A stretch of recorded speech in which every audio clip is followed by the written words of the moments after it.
ദൈവ തിരുനാമത്തിന് മഹത്വം വരുമാറാകട്ടെ. നിങ്ങളോട് ദൈവത്തിൻ്റെ വചനം സംസാരിക്കുവാനായിട്ട് ലഭിച്ച അവസരത്തിനായി ദൈവത്തിന് നന്ദി കരയേറ്റുന്നു. എന്നെ ശ്രദ്ധിക്കുന്ന എല്ലാ മാന്യ പ്രേക്ഷകർക്കും യേശു ക്രിസ്തുവിൻ നാമത്തിലുള്ള സ്നേഹ വന്ദനങ്ങൾ അറിയിക്കുന്നു. വിവിധ മാധ്യമങ്ങളിൽ കൂടെ എൻ്റെ ശബ്ദപരിധിക്കുള്ളിൽ ശ്രവിക്കുന്ന എല്ലാ മാന്യ പ്രേക്ഷകരും ഈ ദിവസങ്ങളിൽ ഈ ശുശ്രൂഷയെ ഓർത്തുകൊണ്ട് പ്രാർത്ഥിക്കുവാൻ നിങ്ങളുടെ സ്നേഹത്തോടെ ഓർമ്മിപ്പിക്കുന്നു. ധാരാളം ആളുകൾ ഈ ശുശ്രൂഷകൾക്കായി നാളുകളായി പ്രാർത്ഥിക്കുന്നു. അതുകൊണ്ടാണ് നിങ്ങളുടെ അരികിലേക്ക് ഇപ്രകാരം ദൈവത്തിനെ എത്തിക്കുവാനായിട്ട് കഴിയുന്നത്. നമുക്ക് ഇപ്രകാരം ലഭിക്കുന്ന അവസരങ്ങൾ വലിയ ഭാഗ്യമായി കരുതുകയും ദൈവമേ അവിടുന്ന് എന്നോട് സംസാരിക്കണമേ എന്നുള്ള അകമഴിഞ്ഞ പ്രാർത്ഥനയോടുകൂടെ നിങ്ങളായിരിക്കുന്നെങ്കിൽ ദൈവം നിങ്ങളോട് സംസാരിക്കുകയും ഇടപെടുകയും ചെയ്യും.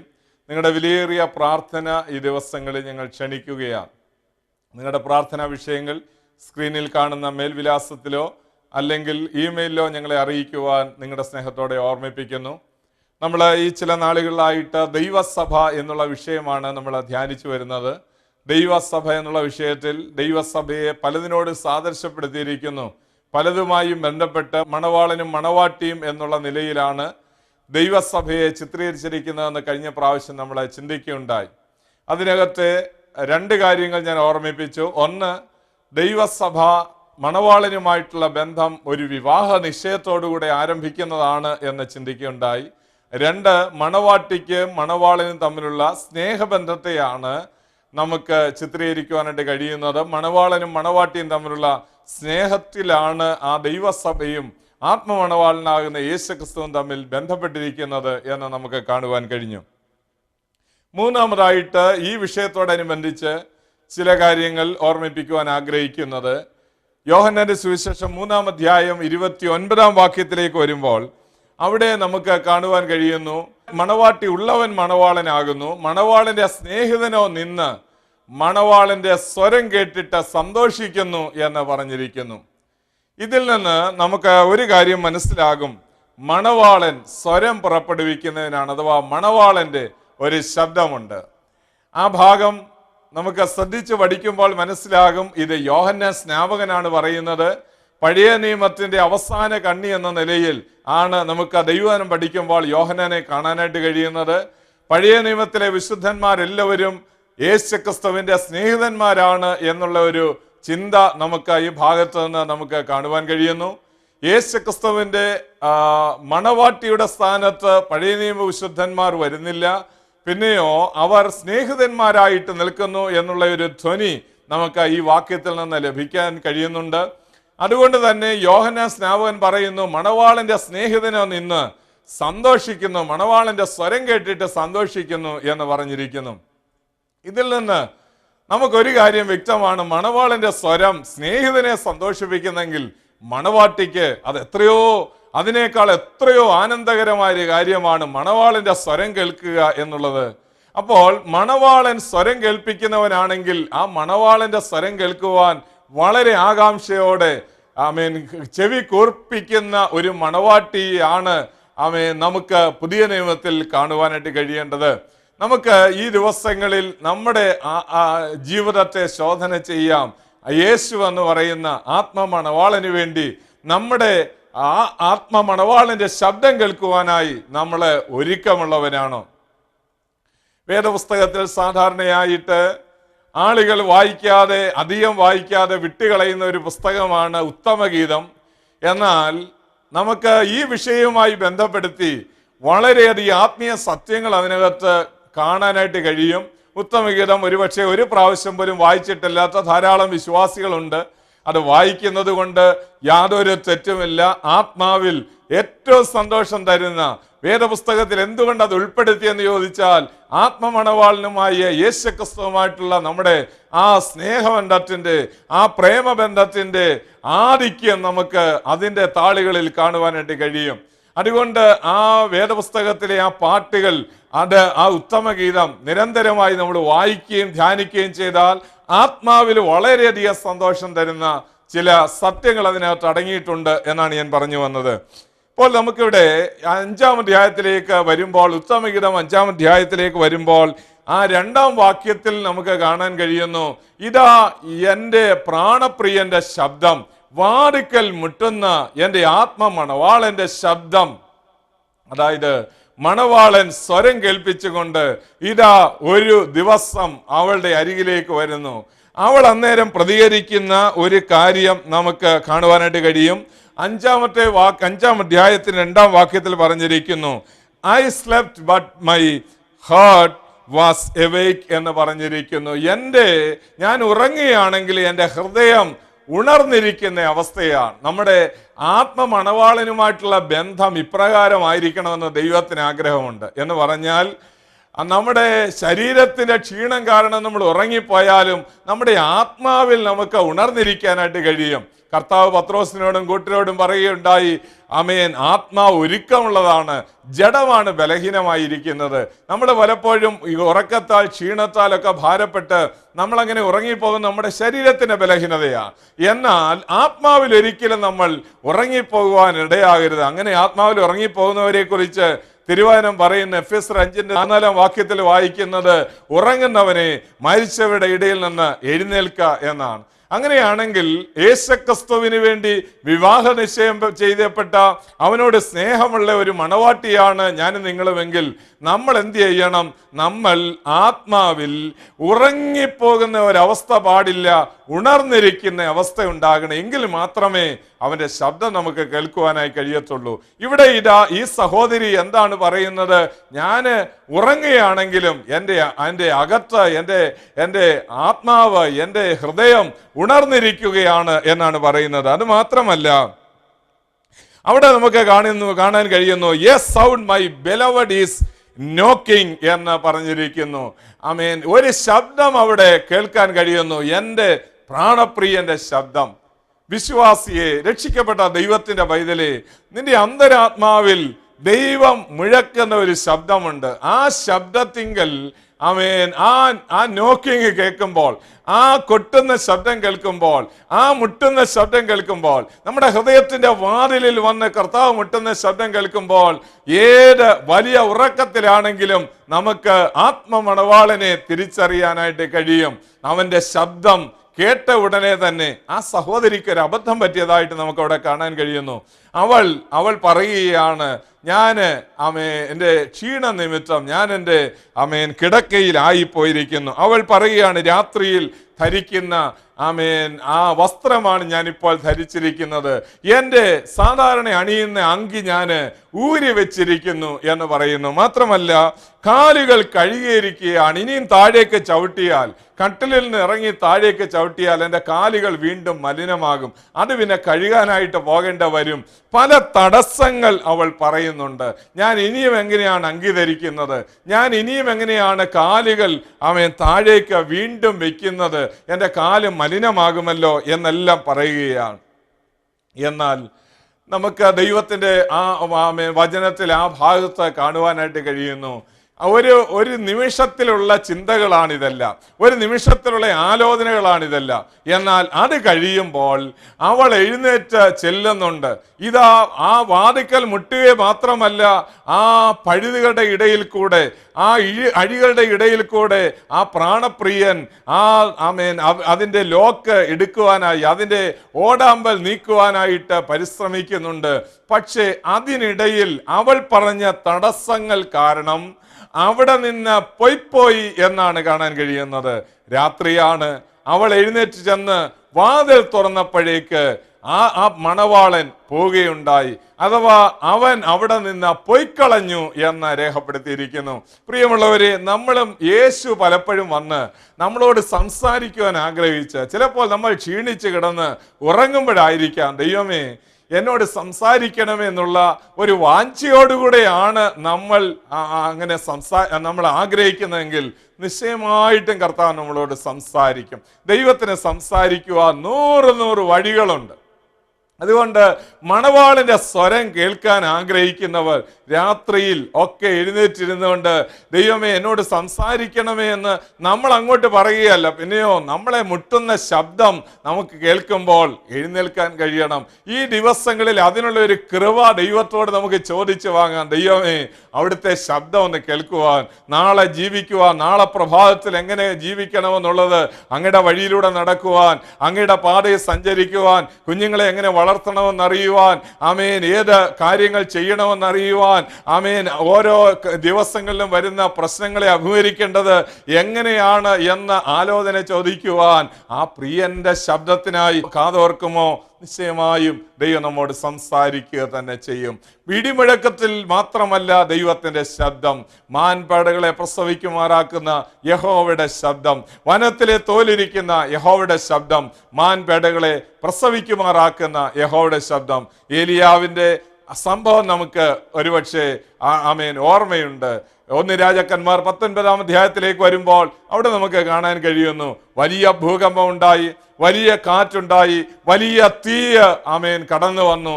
എന്നാൽ അവിടെ എല്ലാം എഴുതിയിരിക്കുന്നു അതിലെങ്ങും യഹോവയില്ലായിരുന്നു. എന്നാൽ അവസാനമായി ഏലിയാവ് ഒരു മന്ദസ്വരം കേട്ടു. അപ്പോൾ അവന് മനസ്സിലായി, ഇത് എൻ്റെ ദൈവത്തിന്റെ ശബ്ദമാണ്, എൻ്റെ മണവാളന്റെ ശബ്ദമാണ് എന്നുള്ളത് അവന് മനസ്സിലായി കാണും. എന്ന് പറഞ്ഞാൽ നമുക്ക് ദൈവവചനത്തിൽ ഉടനീളം നമുക്ക് ഇതിന് അനേക ദൃഷ്ടാന്തങ്ങൾ കാണുവാനായിട്ട് കഴിയും. പത്മോസിന്റെ ഏകാന്തതയിൽ കിടക്കുന്ന യോഹന്നാനെ കുറിച്ച് വെളിപ്പാട് പുസ്തകം 1-ാം അധ്യായത്തിന്റെ 12-ാം വാക്യത്തിലേക്ക് വരുമ്പോൾ അവിടെ താനൊരു വാക്യം രേഖപ്പെടുത്തിയിരിക്കുന്നത് കാണാൻ കഴിയും. എന്നോട് സംസാരിച്ച നാദം എന്ത് എന്ന് കാണുവാൻ ഞാൻ തിരിഞ്ഞു നോക്കി എന്ന് എഴുതിയിട്ടുണ്ട്. എന്നോട് സംസാരിച്ച നാദം എന്തെന്ന് കാണുവാൻ തിരിഞ്ഞു നോക്കി. നാദം കേൾക്കുകയാണ് ചെയ്യുന്നത്, നാദം കാണുകയല്ല. എന്നാൽ നമുക്ക് ഇവിടെ നിന്ന് മനസ്സിലാക്കാൻ കഴിയുന്നു, യോഹന്നാൻ ഒരു ശബ്ദം കേട്ടപ്പോൾ അവന് മനസ്സിലായി, ഇതെന്റെ ആത്മമണവാളന്റെ നാദമാണ്, എൻ്റെ ആത്മമണവാളന്റെ ശബ്ദമാണ്. ഞാൻ ഏറ്റവും കൂടുതൽ സ്നേഹിച്ച് മാറിൽ ചാരിയിരുന്നവന്റെ ശബ്ദം കേട്ടപ്പോൾ എനിക്ക് വളരെ വ്യക്തമായി മനസ്സിലായി, ചുറ്റുപാടും ആർത്തിരമെന്ന കടലാണ്. ആകാശത്തിലേക്ക് നോക്കിയാൽ വട്ടമിട്ട് പറക്കുന്ന കഴുകന്മാരാണ്. തൻ്റെ ശരീരം എപ്പോൾ വേണമെങ്കിലും പിച്ചി ചീന്താനായിട്ട് കഴുകന്മാർ ആകാശത്തിൽ വട്ടമിട്ട് പറക്കുന്നു. ഒരു നേരത്തെ ആഹാരത്തിന് വകയില്ല, ആരെങ്കിലും കൂടെ ഇരുന്ന് പ്രാർത്ഥിക്കാനില്ല, എല്ലാ ചുറ്റുപാടുകളും നോക്കിയാൽ ആശയ്ക്ക് വക തരുന്ന ഒന്നുമില്ല. ആമേൻ. പത്മോസിന്റെ ഏകാന്തത, വലിയ കൂറ്റൻ പാറകളിലേക്ക് ആർത്തിരമ്പുന്ന കടൽ തിരകളാണ് കാണാൻ കഴിയുന്നത്. ഒരു നിരാശയല്ലാതെ ആശയ്ക്ക് യാതൊരു വകയുമില്ലാതിരിക്കുന്ന ആ സമയങ്ങളിൽ ദൈവത്തിന്റെ ദാസൻ ആത്മവിവശതയിൽ ദൈവത്തിന്റെ ശബ്ദം കേട്ടു. നമുക്കും ദൈവത്തിന്റെ ശബ്ദം കേൾക്കാം. യേശു എന്ന് പറയുന്ന ആത്മമണവാളൻ, അവന്റെ സ്വരം നമുക്ക് കേൾക്കുവാൻ കഴിയും എന്ന് നമുക്ക് കാണുവാൻ കഴിയുന്നു. ഇവിടെ നിന്ന് നമുക്ക് മൂന്നാമതായി പഠിക്കാൻ കഴിയുന്നത്, നമ്മുടെ ആത്മമണവാളനാകുന്ന യേശു അവൻ ഹല്ലേലൂയ ശബ്ദം പുറപ്പെടുവിക്കുന്നവനാണ്. കർത്താവ് ആമേൻ ആടുകളുടെ കാര്യം അല്ലെങ്കിൽ ഇടയന്റെ കാര്യം പറഞ്ഞപ്പോൾ നമ്മൾ ദൈവസഭയോട് അനുബന്ധിച്ച് ചിന്തിച്ചുള്ള ഒരു കാര്യമാണ്. യോഹന്നാന്റെ സുവിശേഷം 10-ാം അധ്യായത്തിൽ പറഞ്ഞിരിക്കുന്നു, എൻ്റെ ആടുകൾ എൻ്റെ ശബ്ദം കേൾക്കുന്നു, എൻ്റെ ആടുകൾ എൻ്റെ ശബ്ദം കേൾക്കുന്നു. പ്രിയമുള്ളവരെ, നമുക്ക് അവന്റെ ആടായി നമ്മൾ മാറിയിട്ടുണ്ടെങ്കിൽ നമ്മുടെ ഇടയന്റെ ശബ്ദം നമുക്ക് കേൾക്കുവാനായിട്ട് കഴിയും. 10, 20, 30 വർഷങ്ങൾ ഭാര്യ ഭർത്താക്കന്മാരായി ജീവിച്ച് വരുമ്പോൾ അവർക്കറിയാം, അവരുടെ ഒരു ചെറിയ ചലനങ്ങൾ പോലും, ചെറിയൊരു മൂളൽ പോലും, ചെറിയൊരു ചുമ പോലും, ചെറിയൊരു ശബ്ദം പോലും ആ ഭാര്യ ഭർത്താക്കന്മാർക്ക് തമ്മിൽ തിരിച്ചറിയാനായിട്ട് കഴിയും. ഏതാൾക്കൂട്ടത്തിൽ നിൽക്കുകയാണെങ്കിലും തൻ്റെ ഭർത്താവിന്റെ ശബ്ദം അവൾക്ക് നല്ലതുപോലെ കേൾക്കാൻ കഴിയുന്നത് പോലെ, നല്ലതുപോലെ തിരിച്ചറിയാൻ കഴിയുന്നത് പോലെ നമ്മുടെ ആത്മമണവാളനാകുന്ന യേശുവിന്റെ ശബ്ദം നമുക്ക് തിരിച്ചറിയാനായിട്ട് കഴിയും. പ്രിയമുള്ളവരെ, അതുകൊണ്ട് ആത്മമണവാളനുമായിട്ടുള്ള ബന്ധം ആമേൻ ശബ്ദത്തിൽ കൂടെ അല്ലെങ്കിൽ ദൈവവുമായിട്ടുള്ള ആ ബന്ധത്തിൽ കൂടെയാണ് നമുക്ക് ലഭിക്കുന്നത് എന്നാണ് ഞാൻ പറഞ്ഞു വന്നത്. അതുകൊണ്ട് മൂന്നാമതായിട്ട് ദൈവത്തിന്റെ വചനം പറയുന്നു, മണവാട്ടിയുള്ളവൻ മണവാളനാകുന്നു, മണവാളന്റെ സ്നേഹിതനോ നിന്ന് മണവാളന്റെ ശബ്ദം കേട്ടിട്ട് സന്തോഷിക്കുന്നു, മണവാട്ടിയോട് ശബ്ദിക്കുന്ന വഴി ഇതാകുന്നു, ഇതിൽ കൂടെ നടന്നു കൊള്ളുക എന്ന ഇമ്പകരമായ ശബ്ദം കൽപ്പിക്കുന്ന ഒരു നല്ല നാഥൻ ജീവിക്കുന്നു. നാലാമതായിട്ട് മണവാളനും മണവാട്ടിയും എന്ന ബന്ധത്തിൽ നമുക്ക് ചിന്തിക്കുവാനായിട്ട് കഴിയുന്ന മറ്റൊരു വസ്തുത, മണവാളൻ ഉണ്ടെങ്കിൽ മണവാട്ടിക്ക് വലിയ സന്തോഷമാണ്.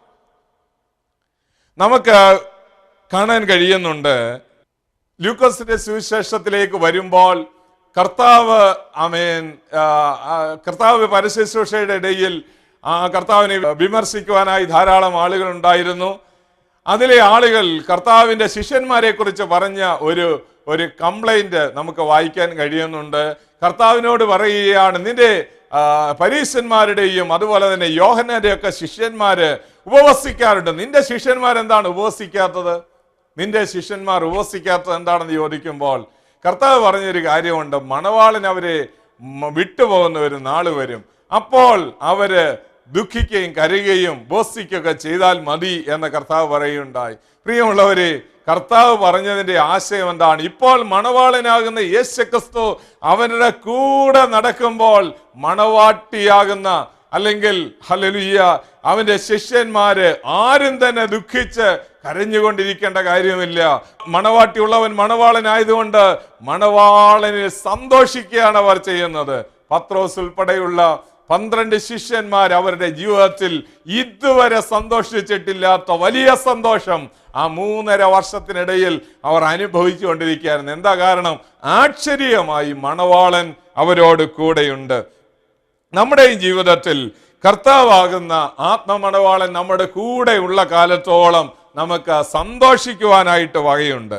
നമ്മൾ യെശയ്യാപ്രവചനം 62-ാം അധ്യായത്തിൽ നമുക്ക് വായിക്കാൻ കഴിയുന്നുണ്ട്, മണവാളനിൽ സന്തോഷിക്കുക. ദൈവവചനം പറയുന്നു മണവാളൻ മണവാട്ടിയിൽ സന്തോഷിക്കുന്നു എന്ന് നമുക്ക് ആ ഭാഗത്ത് കാണുവാനായിട്ട് കഴിയും. നമ്മുടെ ജീവിതത്തിൽ കർത്താവുമായിട്ടുള്ള ബന്ധത്തിൽ സന്തോഷമാണ് ഏറ്റവും പ്രധാനപ്പെട്ട കാര്യം.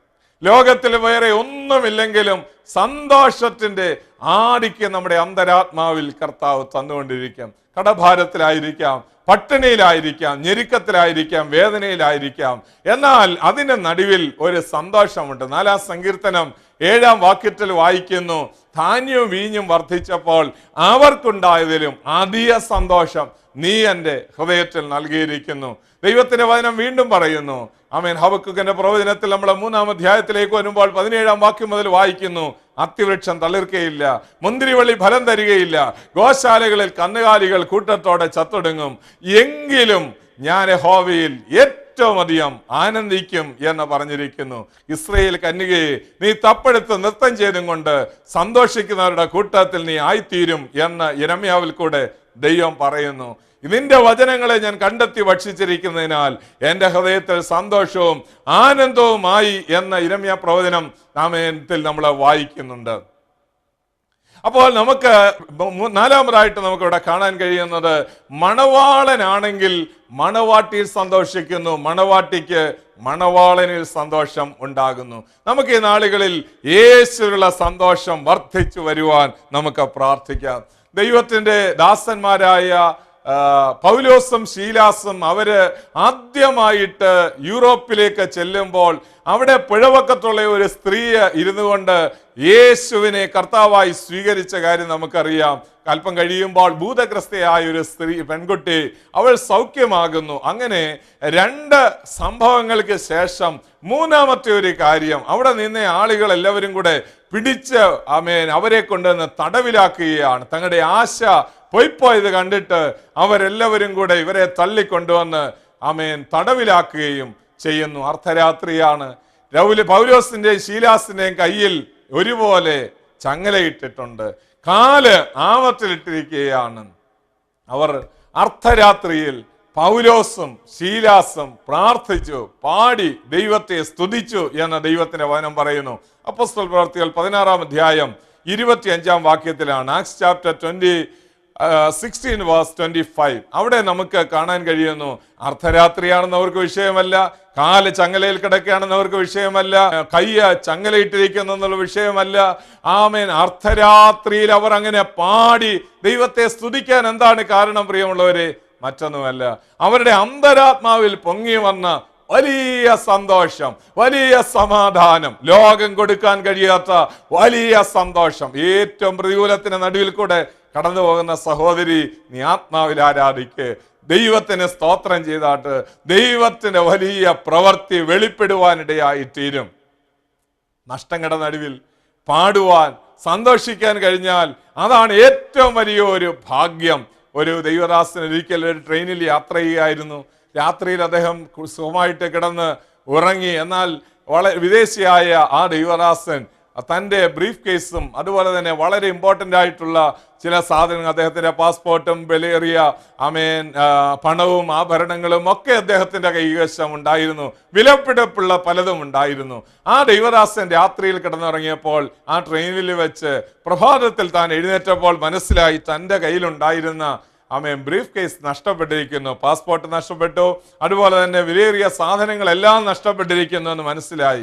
ഉടനെ തന്നെ അദ്ദേഹം ഒരു നിമിഷം പ്രാർത്ഥിച്ചപ്പോൾ ദൈവം പറഞ്ഞു, നീ ദൈവത്തിന് സ്തോത്രം ചെയ്യുക. ഈ പ്രതികൂലത്തിന്റെ നടുവിൽ, ഈ നഷ്ടത്തിന്റെ നടുവിൽ സ്തോത്രം ചെയ്യുവാനായിട്ട് പറഞ്ഞു. പ്രത്യേകിച്ച് നമുക്കറിയാം, അങ്ങനെയുള്ള ഒരു അവസരത്തിൽ ആർക്കും സ്തോത്രം ചെയ്യാനോ സന്തോഷിക്കാനോ കഴിയാത്ത ഒരു അവസ്ഥയാണ്. എന്നാൽ ആ ദൈവദാസൻ ആ ട്രെയിനിന്റെ ആ കമ്പാർട്ട്മെന്റിൽ കൂടെ നടന്ന് അങ്ങോട്ടും ഇങ്ങോട്ടും സ്തോത്രം ചെയ്യാനും ഹല്ലേലൂയ പറയാനും പ്രൈസ് ദി ലോർഡ് എന്ന് ഉച്ചത്തിൽ പറയാനൊക്കെ തുടങ്ങി. അടുത്തിരുന്നവരും ആ ട്രെയിനിന്റെ കമ്പാർട്ട്മെന്റിൽ മറ്റു സീറ്റുകളിൽ ഇരുന്ന ആളുകളെ വിചാരിച്ചു ഇങ്ങനെയുള്ള വിലയേറിയ പാസ്പോർട്ടൊക്കെ നഷ്ടപ്പെട്ടു പോയത് കൊണ്ട് എന്തോ ഒരു കാര്യമായ കുഴപ്പം അദ്ദേഹത്തിന് സംഭവിച്ചതാണ്, അദ്ദേഹത്തിന് എന്തോ ഒരു ഭ്രാന്ത് വന്നിരിക്കുന്നു എന്ന് വിചാരിച്ചു. എന്നാൽ പ്രിയമുള്ളവരെ, ആ സംഭവം അതിൻ്റെ അവസാനിച്ചത് ഇങ്ങനെയാണ്. ആ ദൈവദാസൻ കുറെ കഴിഞ്ഞപ്പോൾ പോലീസുമായിട്ട് ബന്ധപ്പെട്ടു. എന്തായിരുന്നാലും ഏകദേശം 10 മണി ആയപ്പോഴേക്ക് ആ പ്രഭാതത്തിൽ മുതൽ 2-3 മണിക്കൂറുകൾ അദ്ദേഹം ദൈവത്തിന് സ്തോത്രം ചെയ്യുകയും പാടുകയും പ്രാർത്ഥിക്കുകയും ആരാധിക്കുകയും ഒക്കെ ചെയ്തുകൊണ്ട് ആ ട്രെയിനിൽ അദ്ദേഹം ഇരുന്നു. തൻ്റെ കൂടെ ആരും തന്നെ സന്തോഷിക്കുന്നില്ലെങ്കിലും ആ ദൈവദാസന്റെ ഉള്ളിൽ വലിയ സന്തോഷം. അല്പനിമിഷങ്ങൾ കഴിഞ്ഞപ്പോൾ അദ്ദേഹത്തെ ഒരു പോലീസ് അന്വേഷിച്ചു വന്നു. പോലീസ് വന്നപ്പോൾ അടുത്ത് നിൽക്കുന്ന പോലീസുകാരന്റെ കയ്യിൽ അദ്ദേഹത്തിന്റെ ബാഗും ഉണ്ടായിരുന്നു. അവരോട് കാര്യങ്ങൾ ചോദിച്ചപ്പോൾ മനസ്സിലായി ആ ദൈവദാസൻ ഹല്ലേലൂയ ഉറങ്ങിക്കൊണ്ടിരുന്നപ്പോൾ ഒരു കള്ളൻ അത് മോഷ്ടിച്ചു കൊണ്ടുപോയതായിരുന്നു. പക്ഷേ മോഷ്ടിച്ചു കൊണ്ടുപോയ കള്ളൻ അടുത്ത സ്റ്റേഷനിൽ ഇറങ്ങണം എന്ന് വിചാരിച്ചും കൊണ്ട് ആ ബ്രീഫ് കേസുമായി അതിന്റെ വാതിക്കലിരുന്നെങ്കിലും അവനങ്ങ് ഉറങ്ങിപ്പോയി. പക്ഷേ അവന് പുറത്തേക്ക് പോകാനായി കഴിയാതിരുന്നത് കൊണ്ട് വളരെ വേഗത്തിൽ അവനെ പിടിക്കുകയും ആ ബ്രീഫ് കേസ് തനിക്ക് തിരികെ കിട്ടുകയും ചെയ്തു. ഞാൻ വിശ്വസിക്കുന്നു, നമ്മുടെ നഷ്ടങ്ങളുടെ നടുവിൽ, നമ്മുടെ വേദനയുടെ നടുവിൽ, നമ്മുടെ ഭാരങ്ങളുടെ നടുവിൽ നാം സ്തോത്രം ചെയ്യുന്നവരാണെങ്കിൽ ദൈവം അത്ഭുതകരമായി ദൈവത്തിന്റെ ഇടപെടിയിൽ ഉണ്ടാകുവാൻ ഇടയായിത്തീരും. അതുകൊണ്ട് ആ സംഭവത്തെ പോലെ തന്നെ നിങ്ങളുടെയൊക്കെ ജീവിതത്തിൽ, നമ്മുടെ ജീവിതത്തിൽ ചിലപ്പോൾ ഇങ്ങനെയൊക്കെയുള്ള അനുഭവങ്ങൾ ഉണ്ടാകുമ്പോൾ നമ്മൾ എന്താണ് അതിൻ്റെ കാരണം എന്നുള്ളതിനെ കുറിച്ച് കണ്ടെത്താൻ പോകാതെ ദൈവമേ എല്ലായ്പ്പോഴും സ്തോത്രം ചെയ്യാനുള്ള ഒരു മനസ്സ്, എല്ലായ്പ്പോഴും സന്തോഷത്തോടെ ദൈവത്തോട് ഹല്ലേലൂയ ബന്ധപ്പെടുവാനുള്ള ഒരു ഹൃദയം എനിക്ക് തരണമേ എന്ന് നമുക്ക് ദൈവത്തോട് പ്രാർത്ഥിക്കാം. ഈ നാളുകളിൽ ഹല്ലേലൂയ മണവാളനും മണവാട്ടിയും എന്നുള്ള ബന്ധത്തിൽ നമുക്ക് ഹല്ലേലൂയ 4 കാര്യങ്ങൾ പ്രധാനമായിട്ട് നമ്മൾ ചിന്തിച്ചു വന്നു. മണവാളനുമായി വിവാഹം നിശ്ചയം ചെയ്തവളാണ് എന്ന് ഞാൻ പറയുകയുണ്ടായി. 2 മണവാളന്റെ സ്വരം കേൾക്കുന്നവരാണ് എന്ന് നമ്മൾ കേൾക്കുകയുണ്ടായി. മാത്രമല്ല, മണവാളനുമായി സ്നേഹബന്ധത്തിലാകുന്ന ഒരാൾക്ക് മാത്രമേ യേശുക്രിസ്തുവിന്റെ മണവാട്ടി സഭയിൽ അംഗമായിരിക്കാൻ കഴിയുള്ളൂ എന്ന് നമ്മൾ ചിന്തിക്കുകയുണ്ടായി. 4-മതായിട്ട് ഞാൻ പറഞ്ഞത് മണവാളനിൽ സന്തോഷിക്കുന്ന, മണവാളൻ സന്തോഷിക്കണമെന്നുണ്ടെങ്കിൽ ഹല്ലേലൂയ മണവാട്ടിയും ആ സന്തോഷത്തിലായിരുന്നെങ്കിൽ മാത്രമേ മണവാളനെ സന്തോഷിക്കാൻ കഴിയത്തുള്ളൂ. കർത്താവ് പറഞ്ഞു, നാളെക്കുറിച്ച് നിങ്ങൾ വിചാരപ്പെടേണ്ട കാര്യമില്ല. നിങ്ങളുടെ തലയിലെ ഒരു രോമം കറുപ്പിക്കാനോ വെളുപ്പിക്കാനോ നിങ്ങൾക്ക് കഴിയത്തില്ല. നിങ്ങളുടെ നീളത്തോട് 1 ഇഞ്ച് കൂട്ടുവാനായി, 1 മുഴം കൂട്ടുവാനായി നിങ്ങൾക്ക് കഴിയത്തില്ല. അപ്പോൾ നിങ്ങൾ വിചാരപ്പെടരുത്, ഇതൊക്കെയും ജാതികൾ അന്വേഷിക്കുന്നു. അതുകൊണ്ട് നിങ്ങൾ സന്തോഷിക്കുവാനായിട്ട് കർത്താവ് പറയുകയുണ്ടായി. അതുകൊണ്ട് ദൈവത്തിന്റെ വചനം പറയുന്നു, യഹോവയെങ്കിലെ സന്തോഷമാണ് നമ്മുടെ ബലം എന്ന് ദൈവത്തിന്റെ വചനം പറയുന്നു. നമ്മളെ നെഹെമ്യാവിന്റെ പുസ്തകം 8-ാം അധ്യായത്തിന്റെ 10-ാം വാക്യത്തിൽ നീർവാതിലിനരികിൽ ധാരാളം ആളുകൾ തടിച്ചുകൂടി നിൽക്കുമ്പോൾ ദൈവത്തിന്റെ ദാസൻ എഴുന്നേറ്റ് യെസ്രാ ശാസ്ത്രി പറഞ്ഞ ഒരു കാര്യമാണ് ഞാൻ പറഞ്ഞത്. യഹോവയെങ്കിലെ സന്തോഷം നിങ്ങളുടെ ബലമാകുന്നുവല്ലോ എന്ന് പറഞ്ഞു. നമുക്ക് ഈ ദിവസങ്ങളിൽ ആത്മാവിൽ സന്തോഷമുള്ളവരായി മാറാം, ആത്മാവിൽ സമാധാനമുള്ളവരായി മാറാം. 4-ാം സങ്കീർത്തനം 7-ാം വാക്യത്തിൽ വായിക്കുന്നു, ഞാൻ സമാധാനത്തോടെ കിടന്നുറങ്ങും, യഹോവേ നീയല്ലോ എന്നെ നിർഭയം വസിക്കുമാറാക്കുന്നത്. നമുക്ക് കാരാഗ്രഹ പ്രമാണിയുടെ കാര്യത്തിലേക്ക് മടങ്ങി വരാം. പൗലോസും ശീലാസും പ്രാർത്ഥിച്ച് പാടി ആരാധിച്ച ആ രാത്രിയിൽ അവരുടെ സന്തോഷം അവിടം കൊണ്ട് അവസാനിച്ചില്ല. ഇതാ ഒരു കാരാഗ്രഹ പ്രമാണിയിലേക്ക് ആ സന്തോഷം വ്യാപരിക്കുകയാണ്. അവൻ ചോദിക്കുന്നു, രക്ഷ പ്രാപിപ്പാൻ ഞാൻ എന്ത് ചെയ്യണം? ആ രാത്രിയിൽ തന്നെ അവർ പോയി, ആ രാത്രിയിൽ അവർ സ്നാനപ്പെട്ടു. എന്തൊരു വലിയ അത്ഭുതമാണെന്ന് ഞാൻ പലപ്പോഴും ഓർക്കാറുണ്ട്. എത്രമാത്രം ഞാൻ യജമാനന്മാരെ രക്ഷ പ്രാപിപ്പാൻ ഞാൻ എന്ത് ചെയ്യണമെന്ന് ചോദിച്ചുകൊണ്ട് അടുത്ത് വന്ന ആ സഹോദരൻ അന്ന് രാത്രിയിൽ, പിറ്റേന്ന് പ്രഭാതത്തിലേക്ക് വെച്ചില്ല, സ്നാനപ്പെടാമെന്ന് വെച്ച് അടുത്ത ദിവസമാകട്ടെ എന്ന് മാറ്റി വെച്ചില്ല. അവർ അന്നേരം പറഞ്ഞു, നീ രക്ഷിക്കപ്പെടണം, നീ സ്നാനപ്പെടണം എന്ന് പറഞ്ഞപ്പോൾ അപ്പോൾ തന്നെ അത് ചെയ്യുകയാണ്. നാളുകളായി സ്നാനപ്പെടണം എന്ന് പറഞ്ഞിട്ടും ദൈവത്തിന്റെ ആത്മാവിനെ അനുസരിക്കാത്ത സഹോദര, ദൈവാത്മാവ് വളരെ വ്യക്തമായി നിന്നോട് പറയുന്നു, എത്രയും വേഗം സ്നാനപ്പെടണം. സ്നാനപ്പെട്ട ഉടനെ തന്നെ അവിടെ ആ വീട്ടിനകത്ത് വന്ന വലിയ ആനന്ദത്തെക്കുറിച്ച് ദൈവത്തിന്റെ വചനം പറയുന്നു. അപ്പോസ്തല പ്രവൃത്തികൾ 16-ാം അധ്യായത്തിന്റെ 33-ാം വാക്യത്തിൽ പറയുന്നു, അവർ വീടടങ്കം, കാരാഗ്രഹ പ്രമാണി വീടടങ്കം ആനന്ദിച്ചു എന്നാണ് കാണാൻ കഴിയുന്നത്. അവൻ സ്നാനപ്പെട്ട് വീട്ടിലേക്ക് വന്നു കഴിഞ്ഞപ്പോൾ അവന്റെ കുടുംബത്തിലുള്ള, അവന്റെ വീട്ടിലുള്ള ആളുകളെല്ലാവരും, രക്ഷിക്കപ്പെട്ടവരെല്ലാവരും സ്നാനപ്പെട്ട രാത്രിയിൽ അവർ മടങ്ങി വരുമ്പോൾ ആ വീട്ടിൽ വലിയ സന്തോഷം. ആത്മമണവാളനാകുന്ന യേശുവിൽ വലിയ സന്തോഷം. ആ സന്തോഷത്തിലേക്ക് വരുവാൻ ദൈവം നിങ്ങളെ സഹായിക്കട്ടെ എന്ന് ഞാൻ പ്രാർത്ഥിക്കുന്നു. നിങ്ങളായിരിക്കുന്ന സ്ഥാനത്ത് ഒരു നിമിഷം കണ്ണുകൾ അടയ്ക്കാം. നിങ്ങൾക്കായി ഞാൻ പ്രാർത്ഥിക്കാം. പരിശുദ്ധ പിതാവേ, അങ്ങയുടെ നാമത്തിൽ ഈ വചനം കേട്ടുകൊണ്ടിരിക്കുന്ന എല്ലാവർക്കായും അടിയൻ പ്രാർത്ഥിക്കുന്നു. അങ്ങയുടെ നാമത്തിന്റെ കുഞ്ഞുങ്ങളെ അടിയൻ അനുഗ്രഹിച്ച് പ്രാർത്ഥിക്കുന്നു. അടിയന്റെ വായുടെ ഫലത്താൽ നിന്റെ കുഞ്ഞുങ്ങൾക്ക് നന്മ വരുമാറാകട്ടെ. യേശു ക്രിസ്തുവിൻ നാമത്തിൽ ഈ ശുശ്രൂഷയെയും ആമേന്റെ കുഞ്ഞുങ്ങളെയും അടിയൻ അനുഗ്രഹിച്ച് പ്രാർത്ഥിക്കുന്നു. വചനം ശ്രദ്ധയോടെ കേട്ടിരുന്ന, ക്ഷമയോടെ കേട്ടിരുന്ന എല്ലാവരെയും അവിടുന്ന് വാഴ്ത്തി അനുഗ്രഹിക്കും എന്നുള്ളതിനായി സ്തോത്രം. കർത്താവ് മഹത്വം എടുക്കും എന്നുള്ളതിനായി നന്ദി. യേശു ക്രിസ്തു മുഖാന്തരം എളിയവർ ചോദിക്കുന്നു, കൃതോ നീ കേൾക്കുമാറാകണമേ.